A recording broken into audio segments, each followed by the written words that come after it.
Hello and welcome to the fourth chapter of F7, which is Intangible Assets. Um, now we'll continue, and I apologize for the inconvenience caused due to the last few days.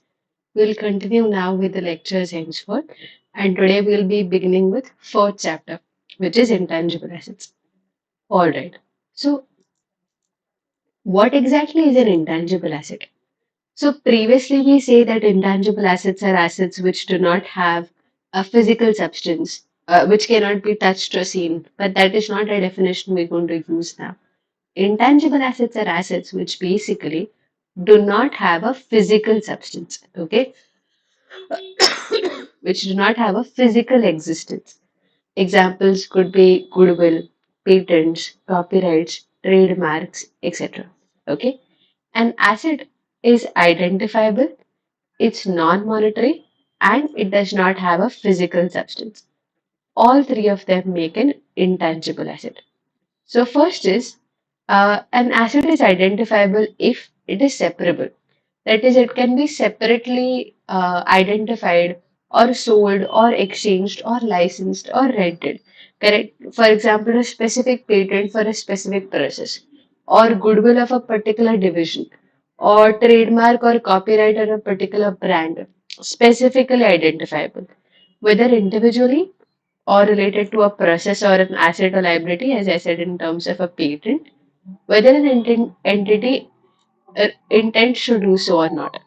And it arises from contractual or legal rights. It could be so that you have purchased a copyright, or when you do consolidation, you would have known in F3 that you have purchased goodwill. So that goodwill comes from a contractual right. So it can either be internally generated, but it is separately identifiable, or it is purchased or acquired through a contractual right, through a legal right. Okay. What is the difference between monetary and non-monetary assets? Monetary assets, money held for assets to be received in fixed or determinable amounts of money. That means that cash and receivables, you can count cash, it is fixed. You can allocate the number amount to cash. That is monetary, correct? Receivables, debtors, you can allocate a finite number for it. It's measurable. Plant property and equipment are examples of non-monetary assets. However, they don't meet the definition of intangible assets because they have a physical substance, right? Plant property and equipment. Plant has a physical substance. You can touch and see it. Same with land, building, etc. Last chapter we did PP. Computer softwares, licenses, brands, patents are examples of all intangible assets because they don't have a physical substance. Even licenses, then softwares, these are assets because you generate economic benefits out of them. The basic definition of asset is same for tangible as well as intangible. But with intangible, so you also generate economic benefits from intangible. But with intangible, they do not have a physical substance. They do not have a physical existence. Okay. So all of these are examples given for intangible assets. Now, how and when do you recognize intangible asset? As I said, the basic criteria is the same. Obviously, when you get future economic benefits, if you have a process patented, you can sell this patent and generate money. If you That is why a goodwill, internally generated goodwill is not shown because it's hard to measure internally generated goodwill. But if you have purchased goodwill from another entity, then you have paid money for it, correct? And that another entity, when you consolidate, you have purchased this goodwill, and that other entity will help you increase your sales, increase your revenue. So, future economic benefits. Then, computer software, it can be used to book sales, thus generate revenue. So, future economic benefits. And the cost of this asset can be measured reliably. Intangible asset can be self-generated, that is, as I said, internally generated patents, copyrights, trademarks, or it can be purchased contractually, goodwill or patent purchased, but software purchase. But its value should be able to be measured reliably. Okay. Now, a recognition criteria. Which three of the following are likely to meet the recognition criteria of IAS 38? I'll give you a minute to read and then we'll discuss.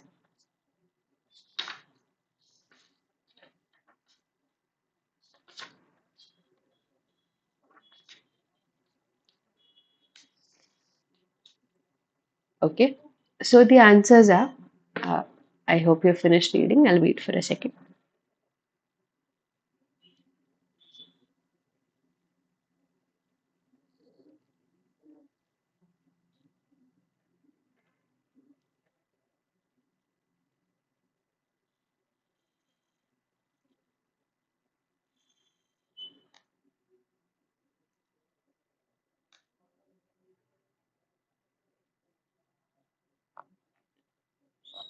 The answers are, first is 2,50,000 of a license for a new geographical region.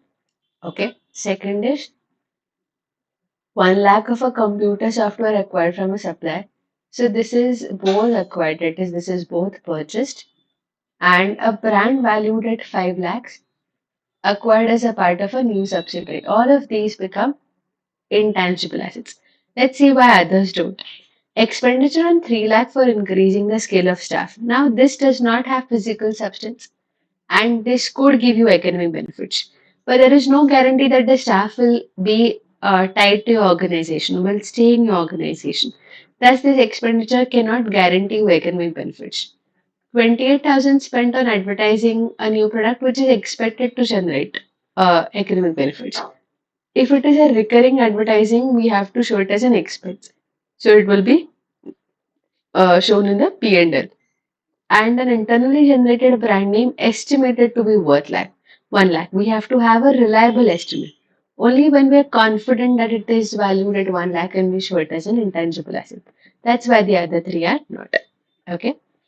Categories of intangible assets. As I said, acquired, that is which you have purchased from some other company, like this license or this computer software, or other is which you have internally generated. Okay. Acquired intangible assets. Acquired separately, that is, you have only purchased this intangible asset. For example, you have acquired a license, you have acquired a software, recognize that as an intangible asset. But if you have acquired it as a part of the business combination, okay, you have acquired multiple assets, you have acquired another company as a subsidiary. In it, it's that company has license, software, patents. So in that business combination, these assets are also acquired. Recognized as an intangible asset separately from goodwill in the group accounts. If only separable together with a related contract, identifiable asset or liability grouped together with the related item. So, for example, if for a particular customer you need a license software, so you need all of them together, then show it in a cluster. Otherwise, show all of these intangible assets separately. So, show goodwill separately, show license separately, patent separately, even though it is acquired as a part of a business combination. But if it relates to one particular contract, then show it together. Okay. Business combination. As I said, when one acquirer acquires a control of one or more businesses, that is, the parent acquires a subsidiary. You would have done this in your F3. So when you do this, generally you value the business as at a price which is more than its recorded value to account for its reputation in the market, which we call as goodwill. Okay, so goodwill is of two types. One which is your own goodwill, internally generated goodwill. Now, if it is internally generated goodwill, it is hard to measure this goodwill.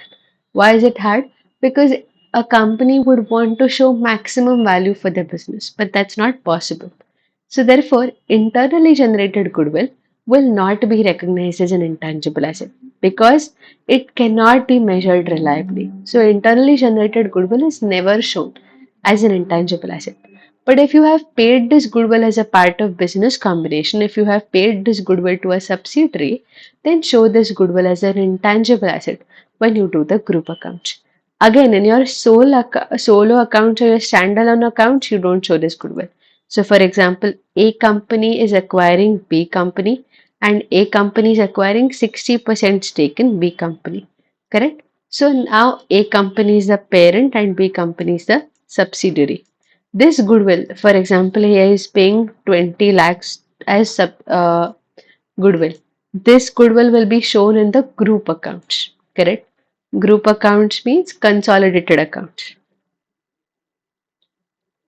It won't be shown in A separate accounts or B separate accounts, which we call as standalone statements. This will be shown in the group accounts. Okay. Goodwill arising as a result of business combination will cover more in the later chapters. Now, internally generated assets. So, if they are internally generated assets, obviously goodwill is not recorded. We have just seen that. Sorry. What about other internally generated assets? So, for example, if you're internally generating patents or copyrights or trademarks, softwares, then when do you show these as intangible assets? So, whenever you do internal work, there are two types of works that you do. First is research, and second is development. What is research and what is development? Original and planned investigation undertaken with the project of gaining new scientific knowledge and understanding, with the prospect of gaining new scientific knowledge and understanding. So, for example, you are researching about how to make a new vaccine for COVID. So, trying different combinations, conducting different tests, experiments, lab experiments, running different permutation combinations are research because you have not finalized a prototype or a method of how to develop the vaccine. You're just doing permutations and combinations, you're just running tests. In that case, that becomes a research. Okay. Development is application of those research findings to develop a new or substantially improved to produce new or substantially improved material, product, processes, systems, or services before the start of commercial production. Now, when you have run these lab experiments, you have shortlisted or finalized one process or method of how to develop the vaccine. Now, this you develop the basic stage, initial stage, you test run on animals, then you develop the final product. All of this is development. Okay, so development is when you finalize a product or method or a service and you start developing it from scratch. That is development. But trying out various combinations is only research. Okay, now how do you treat the research phase and the development phase? If it is research, then you don't show it as an intangible asset because you're just trying out permutations and combinations. You're not sure whether this is going to give you any economic benefit. So, since you're just trying out different experiments, you're not sure whether it can give you economic benefits. Therefore, all research expense will directly go to profit and loss. Now, in terms of development, we have to check whether the development, that is, you have finalized a method and now you're developing it from scratch to the final product. You have to check whether it fulfills the pirate criteria. Now, what is the pirate criteria? I'll explain to you. If it meets the pirate criteria, you can show this development as an intangible asset. You can show that vaccine in progress as an intangible asset in the development stage. But if any of these criteria are not met, then you cannot show it as a development. So, see, basically for development, I hope development stage is clear. In development, if the pirate is short form for 6 criteria. If the pirate criteria are met, you can show it as a intangible asset. But if the any of the pirate criteria are not met, then you again have to take it back to a research expense. Even though it is development, if any of the pirate criteria are not met, you take it back as a research expense and you show it in profit and loss account. This you can show it as a intangible asset. Correct? I hope you're clear. Now, what exactly are the pirate criteria? Okay. So, in the pirate criteria, the first one is probable future economic benefits must be generated by the asset. Let's continue the vaccine example. So obviously, Serum is a institute which is developing this vaccine. Now, Serum believes that this vaccine is going to be beneficial. People will purchase this vaccine, take this vaccine, and it will generate revenue for the company. So yes, P is met. Intention to complete and use or sell the asset. Okay, now obviously they have an intention to sell. Yeah, use is self-use, not self-use, but sell the asset because so many people in the country were in dire need of taking vaccine. So obviously they had an intention to complete it. Resources are available for completing this asset. Do you have the technical knowledge, the required scientists, engineers to complete this asset? Do you have the money required to complete this vaccine? Do you have the infrastructure? facilities, machinery, equipments to complete this vaccine. If all of them are there, then a resources criteria is met. Not just money, other technical resources as well. Correct? Ability to sell or use this asset. Use यहाँ पे नहीं है sell. So they had a portal through which they reached these vaccines to lakhs of Indians who were able to take this vaccine. So they had the ability to sell this vaccine. Technical feasibility for completing the asset. As I said, do you have the skilled workers, the training, the resources that you need to fulfill this vaccine? Okay. And can have you accounted for all the expenditure on material, labor, test runs? Can expenditure be measured reliably? If all six of these criteria are met, then we say that all pirate are met because each we have taken into a short form. And if all pirate are met, only then we can take the next step, which is capitalization.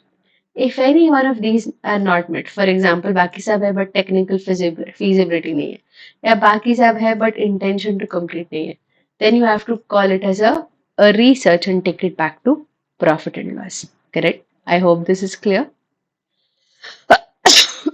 Expenditure which is excluded. Okay.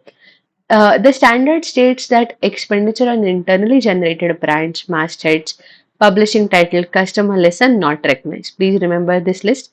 They are not recognized as intangible assets because they cannot be separately identified. Similarly, training, advertising, promotional relocation, and reorganization are not recognized.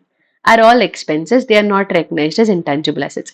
That's why advertising above we could not take as an intangible asset. These all are directly expenses. So remember both of these lists. Okay. All right. Let's go ahead. Now, initial measurement. If an intangible asset is acquired separately, like let's say you purchase a software separately, or it is as a part of business combination, like I said, subsidiary and parent, or if it is an internally generated intangible asset, like we took the example of COVID vaccine. How do you treat each one of them? Okay, let's have a look. Okay, so if it is acquired separately, measure at cost. That is purchase price, whatever you have paid, including import duties, non-refundable purchase tax minus discounts and rebates, like we did in the above chapter. Any directly attributable cost, that is यहाँ पे installation और assembly नहीं आएगा, but consultation fees you will have, transportation also won't come, correct? Employee benefits arising from bringing it to the current condition, professional fees, testing fees आएगा, same as PPE, but whatever are applicable. All of these will be added when you acquire it separately. Okay, for the asset. For example, you acquire a software separately, then all of these will come. Now, if you acquire as a part of business combination, measure at fair value. Defined by IFRS 13 is the price that would be received to sell an asset or pay to transfer a liability in an orderly transaction. That is, how much money did you pay for this software? Uska fair value. How much money did you pay for this license? Uska fair value. Patent, uska fair value. तो एक एक intangible asset को separate करके उसका fair value account करना है when you buy it as a part of a business combination. And if it is internally generated, all the money you spend on uh, developing this asset, like COVID vaccine in our case. Sum of expenditure incurred from the date it first met the criteria. That is, research expenditure won't be taken. The moment you fulfill the pirate criteria, after that all the expenditure will be included. Okay, before that all the expenditure will be taken to P&L. Directly attributable costs necessary to create, produce, and prepare the asset to be capable of operating in a manner intended by management. Okay, so जो भी material, employee cost लगते हैं, registration fees लगते हैं, labor, everything will be, all the specific costs, directly attributable costs will be added. All of these costs will be taken from the moment we meet the pirate criteria. उसके पहले जो भी है वो सभी P&L में जाएंगे. बीच में let's say 3 months you don't meet the pirate criteria, वो भी P&L में जाएंगे. Again, after 3 months, once you again meet the pirate criteria, you can take this expenditure. So pirate criteria being met is important for capitalization of this expense. Okay. I hope all three are clear. Let's take an example. Apricot Company purchases an operating license from an overseas supplier for 1,80,000 plus non-refundable purchase tax of 18,000. Supplier's normal list price is 2 lakh, but it has given a 10% discount. Import duties of 20,000 and lawyer legal fees of 15,000. So first of all, 1,80,000 will be taken. We won't take 2 lakh because discounts will be deducted. Then non-refundable hair tax इसलिए we'll add it 18,000. Then import duties also we'll add 20,000 and legal fees will also be added. Okay. So 1 lakh 80, 18, 20 and 15. All of this will be added. 2 lakh 33. Give explanation why you're adding each of them and give explanation of why you're not taking the discount. Right? Same as PP. Internally generated asset. Dopper companies developing a new production process. During 2013, expenditure incurred was 1 lakh, out of which 90,000 was incurred before 1st of December 2013 and 10,000 in the month of December. Topper company can demonstrate that as of 1st of December, the production process met the criteria. So उसके पहले के सारे expenses, सारे costs are expenditure taken in P&L. The recoverable amount of the know-how embedded is 50,000.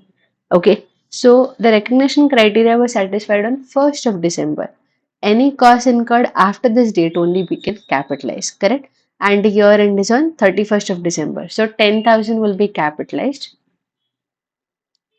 and the rest 90,000 will be expense to P&L, correct? It will not be a part of, it will not never be capitalized because the criteria were not met. So as on 31st of December, only the amount that we'll capitalize is 10,000 because only after 1st of December the pirate criteria was met. Okay. Subsequent measurement. Once you recognize the intangible asset, there are two models by which you can recognize the intangible asset. One is the cost model, that is the original cost of acquiring or developing this intangible asset minus accumulated amortization and impairment loss. Impairment loss we'll go to a bit later. जैसे PPE के लिए tangible assets के लिए depreciation होता है, same logic intangible के लिए we have just another name which is amortization. The treatment is the same, the methods are the same, entry will also be same. Amortization, expense account debit to accumulated amortization, correct? All of this will be the same. The revaluation model. If you're going by the second model, you value it at the fair value, less amortization and impairment. The issue about intangible assets and fair value is that intangible assets like software is can be multiple softwares can have the same model, but if it is a customized software or if it is a patent, trademark, copyright, it generally does not have an open market. You have a unique patent, a unique copyright. That is why most intangible assets is difficult to have open market. But if you do have an open market, like as I said, a common software, then you can use a revaluation model. Revaluation model के लिए भी you will need the uh, amortization and impairment. Same. Okay. So what is an active market? Fair value should be measured as per the active market. If it is not an active market, then a similar asset, all other assets in the same class must also be accounted unless there is no active market for them. So अगर active market नहीं है, तो you cannot use the revaluation model. You have to use the cost model. What is an active market? Where transactions for the asset or liability take place with sufficient frequency and volume. ठीक है? Ongoing ये softwares खरीदने और बेचने चालू रहते हैं. Buying and selling keeps going on in the market. If it is the same model that you used. Okay. It is uncommon for an active market to exist for intangible assets. As I said, most intangible assets like uh, patents, copyrights, trademarks are unique, and therefore generally you don't have an active market. But for some like softwares, you can have it. active market. So if you have an active market, great, you can use by cost or revaluation model. But if you don't have an active market, you only have cost model. ठीक है? Frequency of revaluation. Revaluation must be made with such regularity that the carrying amount does not differ materially from its fair value at the end of reporting period. Okay.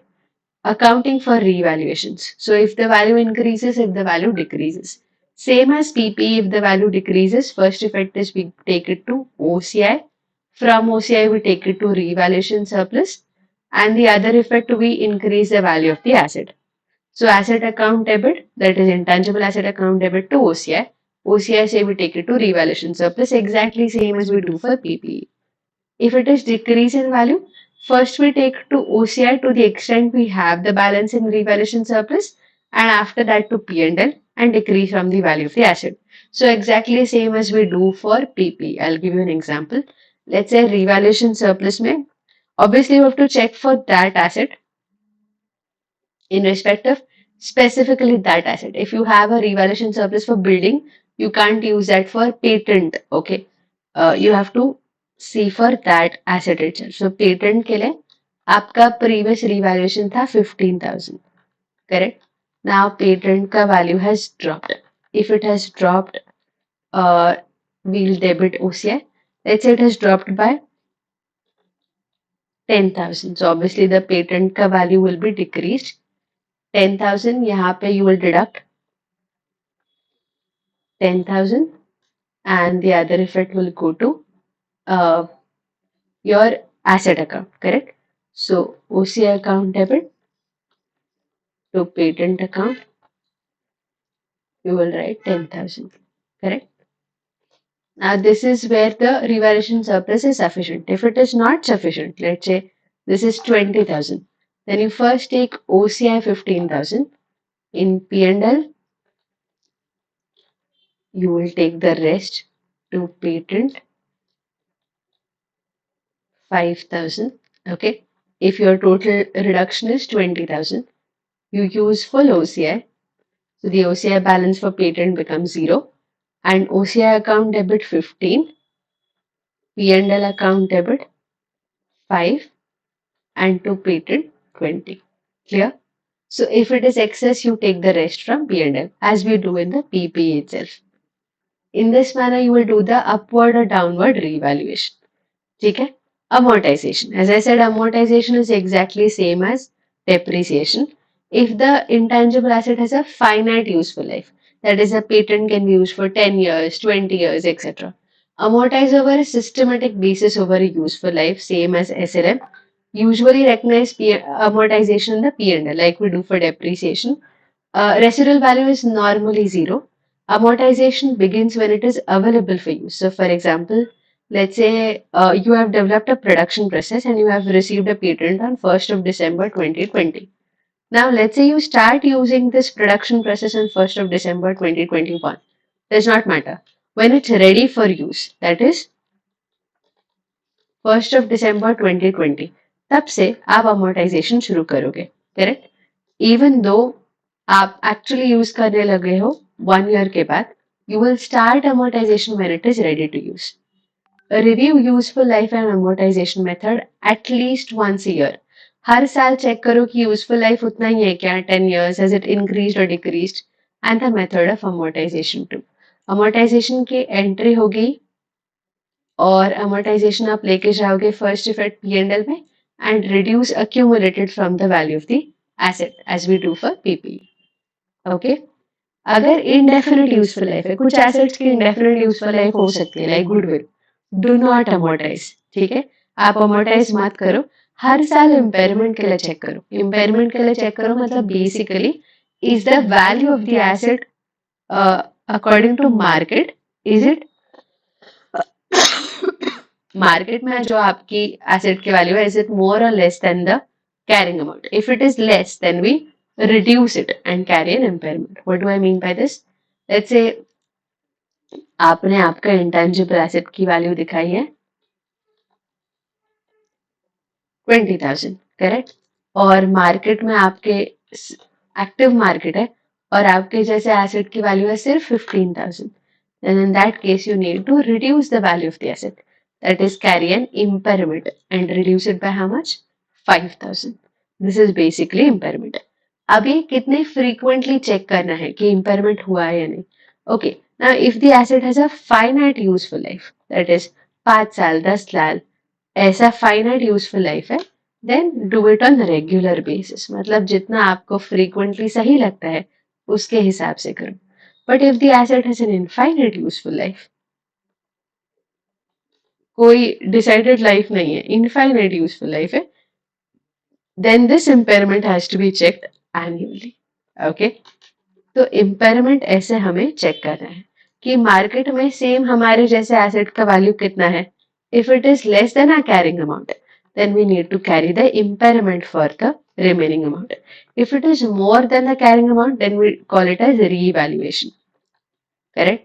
But we are not talking about revaluation here. अगर कम होगा तो हमें impairment करना है. और ये impairment check करने की frequency is given to you here. Right? So if it is indefinite, check for impairment annually and whenever there is a possible indication.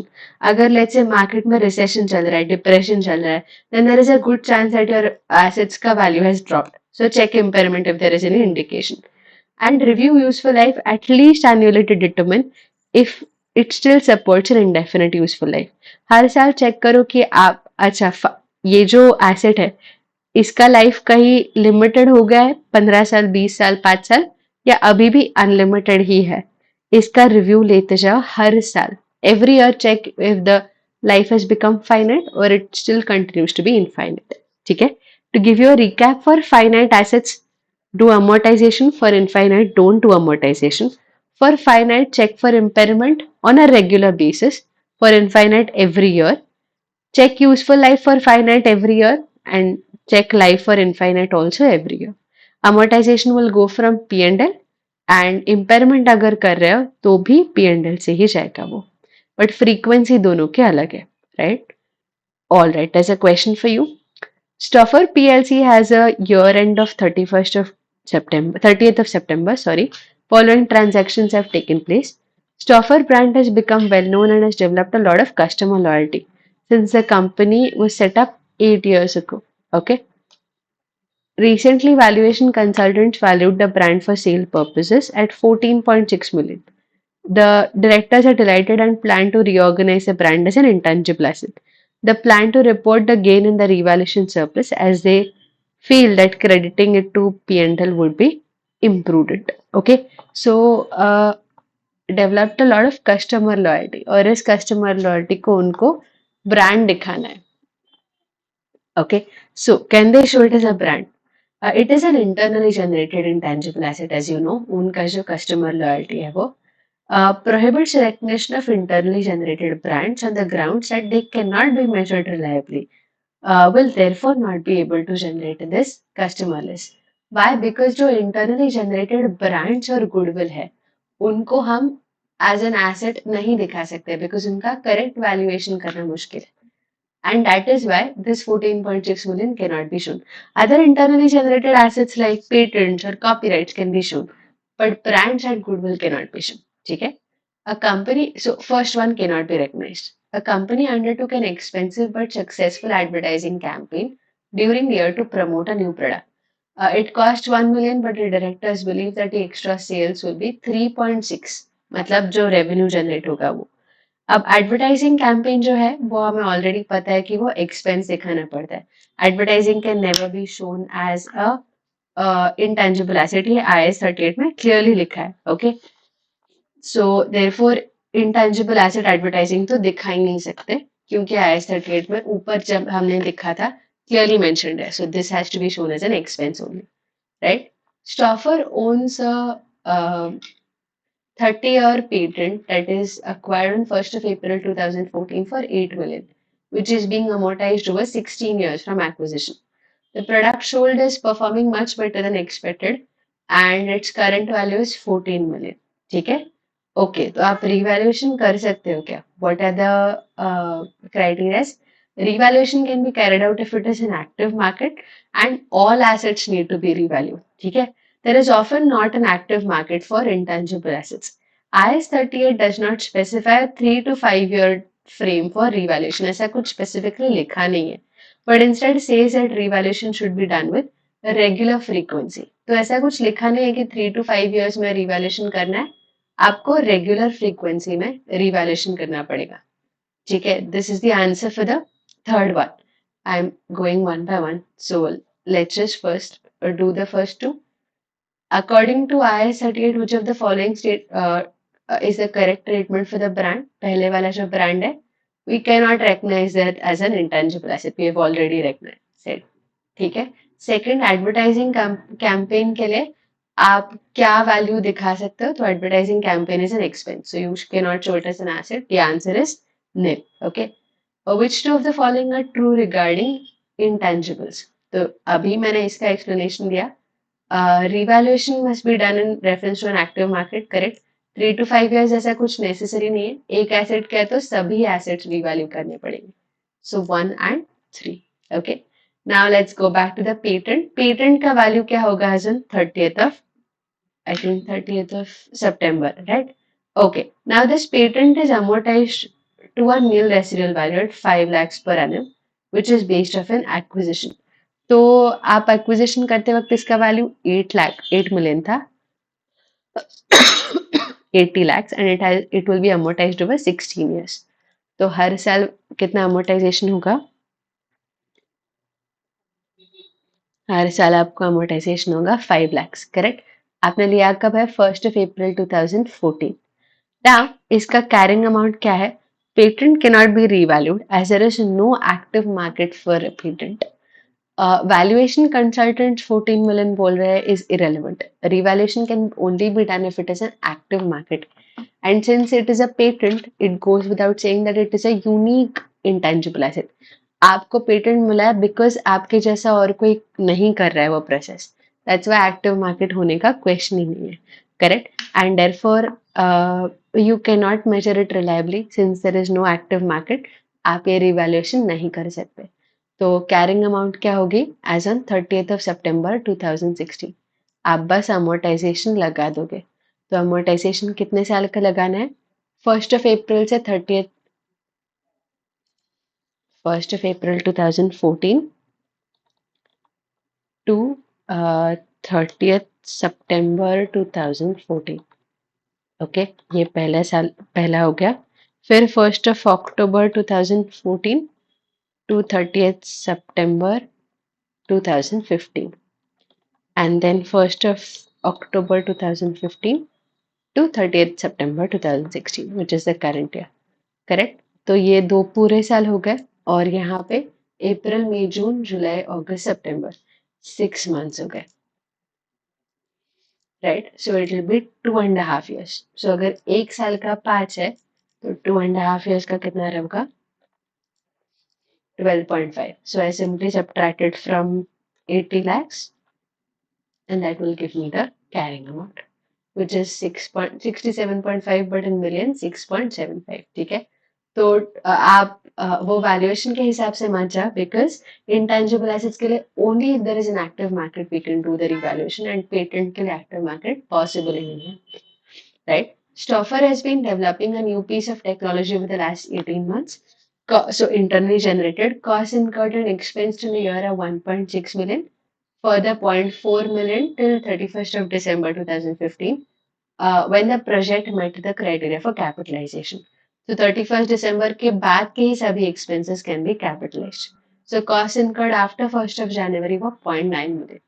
ठीक है. अपने को क्या पूछा है? What amount should be capitalized? So obviously 31st December के पहले तक तो हम कुछ capitalize नहीं कर सकते because तब pirate meet नहीं हुआ था. We'll only capitalize 0.9 which is after 1st of January. So the answer here कि क्या capitalize होगा will be 0.9 million. Right? I hope you got the answers to all the questions. Now derecognition. आप कब ये asset remove करोगे? जब आपने ये sell किया है या जब कोई अभी इकोनॉमिक बेनिफिट उससे नहीं मिल रहा है. इन 2 केसेस में आप डीरेकग्नाइज करोगे. डिस्पोजल प्रोसीड्स दैट इज कितना अमाउंट इस सेल से मिला है minus your carrying amount that will give your gain or loss like we do for PP. Debit cash जो भी पैसा मिला है क्रेडिट इंटेंजिबल एसेट एंड जो भी डिफरेंस है that will go to profit and loss, correct. अगर revaluation model है, मतलब अगर रिवैल्यूएशन सरप्लस में बैलेंस है, तो as we always do revaluation surplus का बैलेंस आप लेके जाओगे रिटेन अर्निंग्स में. So debit OCI and credit now it is your actual earnings. So credit retained earnings, right? Normal, I'll show you sale ka, let's say carrying amount is 20,000 for a trademark. Let's say you have sold it at 22. So cash account debit 20, 22 to asset, whatever the asset is 20, and to P&L, which is your gain or loss. यहाँ पे gain है, correct. और अगर कोई revaluation है तो revaluation का balance आप OCI account debit to revaluation surplus to sorry retain earnings. So you will transfer it from revaluation surplus to retain earnings because now this asset has been sold. तो आप ये gain या loss recognise कर सकते हो. Okay, that brings us to an end of intangible assets. अगर आपको कुछ भी लगा तो you know you can reach out to me. Okay, welcome back. Right now we will continue with the next chapter, which is impairment. Okay, so as I keep telling you that impairment we'll do later. So now is the moment where we'll actually start with impairment. What exactly is impairment? So impairment is when we write down the value of the asset to its recoverable amount if the carrying amount is not recoverable in full. Note that assets in this case includes both tangible and intangible assets. Okay, it does not include assets such as inventories, deferred tax assets, etc. But it includes all the tangible and intangible assets. Okay, it also does not apply to assets held for sale, financial assets, financial instruments. ये सब बाहर है. So when exactly is intangible impairment done? Impairment done is done in two cases. As we know that asset is recognized when we are going to get economic benefits and when the cost can be measured reliably, right? So impairment is done A if the market value is lower than your carrying amount. Okay, so in other words, if the fair value is lower than your carrying amount, in that case, impairment is done. Impairment could also be done if, let's say, you estimated that you are going to get 60,000 in economic benefits over the next 10 years. तो आपने उसका present value निकाला. जैसे हमने initially देखा था what are the ways to measure the value of an asset, correct. तो उसमें हमने फेयर वैल्यू, कॉस्ट वैल्यू देखा था. उसमें एक वैल्यू इन यूज भी है. So let's say we are going to use this asset over 10 years. This is all the economic benefits that I am going to get. तो उसको हम present value लेके आते हैं और हम उसका वैल्यू डिसाइड करते हैं, करेक्ट. सो लेट्स से मैंने present value I have taken it and I am saying that it's over the next 10 years I thought that it is going to give me 60,000. But अभी मैंने major किया और अभी मुझे समझ आया कि over the next years it's only going to give me 50,000 not 60,000. इसको इसको बोलते हैं वैल्यू इन यूज. तो अगर value in use is lesser than what I had expected तो भी इम्पेयरमेंट होता है. तो इम्पेयरमेंट होता है अगर आपका फेयर वैल्यू या मार्केट वैल्यू आपके कैरिंग अमाउंट से कम है और अगर आपका वैल्यू इन यूज आपके कैरिंग अमाउंट से कम है. Okay, so there is all of these are the definitions. Let's see one by one. Impairment loss is basically the amount by which the carrying amount is more than its recoverable amount. Now, what exactly is recoverable amount? I'll tell you in some time. But remember this, that impairment is done when the carrying amount is more than the recoverable amount. In other words, the recoverable amount is less than the carrying amount. Correct? Okay, so ये कब होता है? Let's see one by one. Carrying amount is basically the amount at which the asset is recognized after deducting the accumulated depreciation or amortization. Correct? आपका book value क्या है? So that is basically cost minus accumulated depreciation. अगर tangible हो तो या accumulated amortization, intangible है तो, right? Recoverable amount. Now, what is recoverable amount? Each asset we're going to check in two ways. First of all, we're going to check the fair value or we're going to check the value in use. ठीक है? Fair value less cost of disposal. तो इसका मतलब क्या है? Let's say आपका एक asset है जिसका carrying amount है 75,000. ठीक है? आज उसका मार्केट में वैल्यू है 80,000. बट 80,000 हमें डायरेक्टली मिलेंगे क्या? नहीं. We'll need to market this asset, transport this asset. तो cost to sell लगेंगे 6,000. तो basically हमें कितना मिलेगा?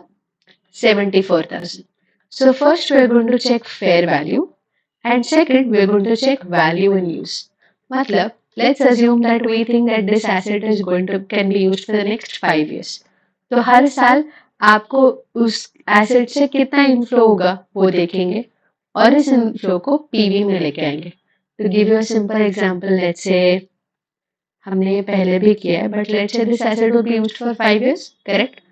Let's say year 1 में आपको मिलेंगे 21,000, year 2 में 18, year 3 में 15, year 4 में 16, year 5 में 12 और हम डिस्काउंटिंग रेट लेते हैं 12%. ठीक है? तो what I have to do is 1 divided by 1. इसका हम प्रेजेंट वैल्यू लेके आएंगे. हम इसके लिए एनपीवी भी फॉर्मूला लगा सकते हैं बिकॉज वो सबको एक साथ लेके आएगा.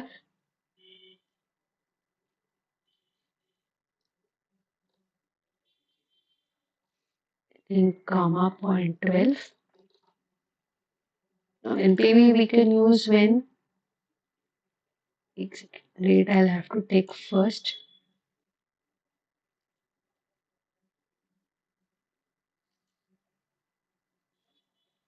And then the values. Yeah, 60.75. मतलब इस सब का प्रेजेंट वैल्यू कितना है? 60.75 at 12%. ठीक है? मतलब बेसिकली 5 साल के ऊपर ये हर साल अलग अलग वैल्यू दे रहा है. बट आज उसका वैल्यू कितना है? I am going to add all of them at present value. तो आज इसका वैल्यू कितना है? 60.75. तो आपका फेयर वैल्यू है 74 और आपका वैल्यू इन यूज है 60.75. Recoverable amount is basically the higher of these two. मतलब फेयर वैल्यू और वैल्यू इन यूज. तो अभी हायर कौन सा है? 74. So recoverable amount is cost to sell minus करना है, 80 नहीं ले सकते. तो अभी हायर क्या है? 74. So your recoverable amount is going to be 74. अभी इस रिकवरेबल अमाउंट का क्या करना है? I'll tell you. ठीक है? Cash generating unit, the smallest identifiable group of assets that generate independent cash flows. This too I'll tell you later. ठीक है? Fair value less cost to sell. As I said that fair value directly नहीं ले सकते. कुछ transport, marketing, advertising सब cost हमें deduct करने के बाद we need to find out the value. ठीक है? And value in use, the present value of the future cash flows. इस एसेट से हमें 5 साल के ऊपर क्या क्या कैश फ्लोस मिलने वाले, इसका डिस्काउंटिंग रेट लेना है, हर एक को प्रेजेंट वैल्यू में लेकर आना है और इसका टोटल करना है. For this you can directly use the NPV formula which will give you a present value of all the inflows only. ठीक है? तो ये आ गया 60.75 हमारे एग्जाम्पल में. Now why exactly are we taking the recoverable amount? Now recoverable amount as I said is the higher of fair value less cost to disposal, जो हमारे example में 74 आया, और value in use जो हमारे एग्जाम्पल में 60 आया. इन दोनों का हायर निकालने के बाद I'll get a recoverable amount. Why am I taking the recoverable amount? I'll tell you in a minute. Fine. Let's take one more example of recoverable amount. Fair value of the machinery is 10,000 minus cost to sell 500. तो कितना लेंगे हम? 9,500. And the value in use is estimated to be 9,000. If they have not given you, you assume that that is a present value. So ये आ गया 9,000. तो इन दोनों का higher मतलब रिकवरेबल अमाउंट कितना है? 9,500. ठीक है? Okay. Now why are we taking recoverable amount? To check whether this asset is due for impairment or not. So what do I mean by this? If the recoverable amount is greater than the carrying amount, there is no need for impairment. Matlab basically, if the recoverable amount is more than what we are showing in the books, okay, let's say यहाँ पे cost to sell सिर्फ 4 होती, तो ये कितना होता है 76. So in that case 76 is the FA minus cost to sell and value in use is 60. दोनों का हायर लेना है मतलब कितना 76. Now in this case the recoverable amount is more than the carrying amount. If it is more than the carrying amount that means that जितना पैसा हम recover कर सकते हैं वो हमारे carrying amount से ऊपर है. तो do we need to book any loss? No, we don't need to book any loss. So no impairment necessary. Why? Because इस एसेट से रिकवर हो सकता है 76. भले ही यूज से नहीं हो सकता, सेल से हो सकता है. तो इस एसेट से रिकवर कितना हो सकता है 76. हम कितना दिखा रहे हैं, हम उससे कम ही दिखा रहे हैं. So is there any need for impairment? No.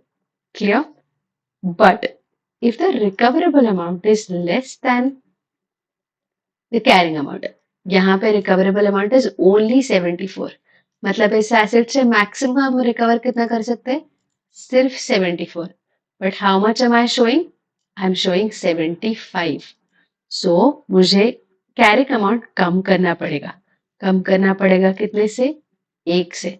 So to bring it to the recoverable amount which is 74. Because इस एसेट से मैक्सिमम हम रिकवर कर सकते हैं सिर्फ 74. But I am showing 75. So I need to reduce the carrying amount by impairment by 1. Clear? So that is why I need the recoverable amount. So to give you a simple way, if the carrying amount is more than the recoverable amount, do I need to do impairment? Yes, I need to do impairment. But if the recoverable amount, if the carrying amount is less than recoverable amount, जैसे हमने previous case में देखा था कि carrying amount let's say 75 है but हम recover कर सकते हैं 76. In that case, is any impairment necessary? No impairment is necessary. Samjha? I hope this is clear. This is a relation between your carrying amount and recoverable amount. And on this relation, we decide whether we have to do impairment or not. Okay? I'll give you an example. Continuing the above illustration, the machinery is held at historical cost. Historical cost कितना है देखते हैं. इस machine का historical cost है, they've not given you, I think. The carrying amount must be compared to the recoverable amount. Recoverable amount कितना है? हमने देखा कि दोनों का higher 9,500. ठीक है? The carrying amount is therefore greater than the recoverable amount, so the machine is impaired.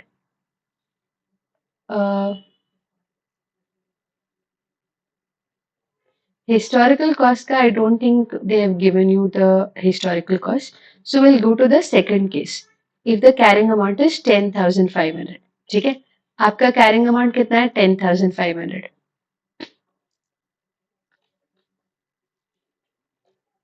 और आपने ऊपर देखा था रिकवरेबल अमाउंट कितना है? We just saw the recoverable amount we calculated as 9,500. So आप रिकवर कर सकते हो सिर्फ 9,500. बट आप बुक्स में कितना दिखा रहे हो? 10,500. But can you recover 10,500? No, you can recover only how much? 9,500. तो बाकी का we need to do the impairment. तो यहाँ पे impairment कितना करना है? 1,000. Because your recoverable amount is less than your carrying amount. Clear? Now, in this manner, we'll need to check the impairment के लिए. ठीक है? I'll just explain you the indicators of impairment and then we'll continue with the next case, next class. But I hope आपको fair value minus cost to sell, value in use, recoverable amount and then comparison of recoverable amount with carrying amount. ये सब clear है. ठीक है? आपको कब check करना है कि ये impairment करना है या नहीं? There are some indicators. These indicators can come from external environment as well as internal environment. External environment से क्या हो सकता है? Value of asset is declined during this period significantly. Significant changes, technology बदल गई है, market बदल गया है, economic environment, legal environment has changed. Market rates, discounting rates बढ़ गए, 12 से 15, 16 हुआ है. So let me show you an example. Let's say कि 15 हो गया. Obviously आपका वैल्यू इन यूज कम हो जाएगा. करेक्ट? वैल्यू इन यूज कम हो जाएगा तो आपका रिकवरेबल अमाउंट भी अफेक्ट होगा. Carrying amount of the assets exceeds the market capitalisation. तो लेट्स से आपका टेक्नोलॉजी ऑब्सोलीट हो गया, लेट्स से आपका एसेट कोई अभी मार्केट में यूज नहीं करता, these could be indicators externally. Internally अगर लेट्स से एसेट ऑब्सोलीट हो गया, मतलब नया टेक्नोलॉजी, नया एसेट आ गया, नया वर्जन आ गया, या फिजिकल डैमेज हो गया, significant changes in the entity like asset being ideal, plans to discontinue the operation, जो प्रोडक्ट हम उस मशीन पर बनाते हैं वो प्रोडक्ट ही हम डिसकंटिन्यू कर रहे हैं, या asset is being disposed earlier to its useful life. Internal evidence at the performance is worse than expected. हमें कुछ एक्सपेक्टेड था कि ये एसेट से इतना यूज होगा, बट वो इतना यूज मिल नहीं रहा है, then that is an obvious indicator that the asset will be impaired, correct? तो इन दिस वे आप इंटरनली एक्सटर्नली कोई भी इंडिकेटर्स होगा तो आप इम्पेयरमेंट चेक करना पड़ेगा। For PP, obviously PP have a finite life, जो भी इंटेंजिबल एसेट्स है, तो आपको इम्पेयरमेंट रेगुलरली चेक करना है, और whenever there is an indication, whenever indication can come from internal या external environment। अगर इंटेंजिबल एसेट है और अगर फाइनाइट लाइफ है तो सेम प्रोसेस रेगुलरली चेक करना है, या जब भी इंडिकेशन आ जाए तो इमीडिएटली इम्पेयरमेंट चेक करना है। पर अगर इंटेंजिबल एसेट का इनफाइनाइट लाइफ है तो जैसे हमने ऊपर देखा, तो उसको एनुअली चेक करना पड़ेगा, correct, to see whether impairment हुआ है या नहीं। सो इन दिस मैनर आप इम्पेयरमेंट चेक करोगे। So far I hope it's clear. Now we'll continue with the cash generating units in the coming lecture.